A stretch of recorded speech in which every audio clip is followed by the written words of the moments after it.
paano po natin i-safe mode ang nail cutter.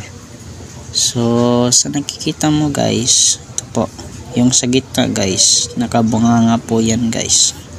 Ayan, kung gusto mo i-safe mode guys, is itong sa itaas guys, ganun mo lang, tapos paikutin mo.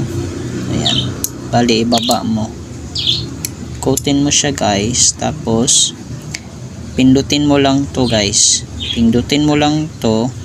Ayan, ayan, pag nakita mo tong gitna guys, maganon na siya lagi guys.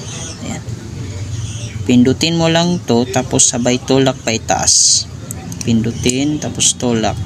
Ayan, naka safe mode na po siya guys. Ayan, tingnan mo yung sa gitna, nakalock na. Ayan, ganyan lang po mag safe mode guys, kasi ngayon ko lang din nalaman na ganito pala mag safe mode.